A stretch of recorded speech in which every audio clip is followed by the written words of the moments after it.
I'm RAZELLE with Contractors Liability, and in today's video we're going to jump right into the three main types of insurance that you will need as a roofing contractor in Texas. Number 1, general liability. Now this is the most basic type of insurance that you will need as a roofer.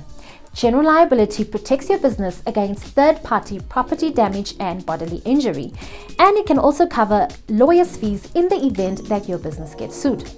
The most common coverage levels are $1 million in occurrence with a $2 million aggregate. We strongly suggest against going through anything lower. Your general liability also has certain exclusions that you need to look out for. And let's go over the 4 main types of exclusions on a general liability policy for roofers. Open roofing exclusion. Now this is one of the most common exclusions that causes claims to be denied. This excludes coverage when the roof is open or when the trusses are exposed. Heating processes or heating tools. This excludes coverage for heating process such as torch-down roofing. Properties over 3 stories. As you can imagine, the higher the project is, the more risk it pertains. That is why this exclusion exists.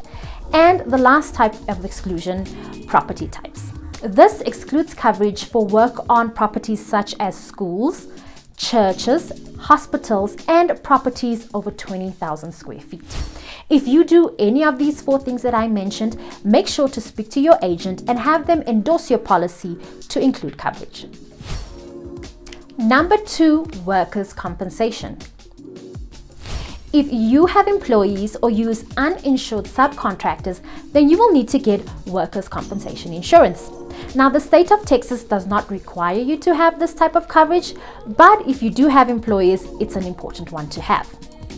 If you don't have any employees or only use insured subcontractors, then you can get a special type of policy known as a ghost policy or an if any policy. Just make sure you keep on file certificates of insurance for all your insured subcontractors. Number 3, commercial auto. So if you're using your vehicle to carry tools and equipment to your job sites, then you will need to have a commercial auto policy. Your personal policy usually excludes business use. Commercial auto does not cost much more than your personal insurance. However, it provides much higher coverage levels. Now, these are the 3 main types of insurance that you will need as a roofer. However, it's important to mention that every business is different and you might need other insurance policies to make sure that you're completely covered. If you have any questions or would like to get a free quote, simply give me a call at the number on your screen. We have over 20 years of experience in working with roofers and we know what type of insurance you need. So give us a call and get insured today.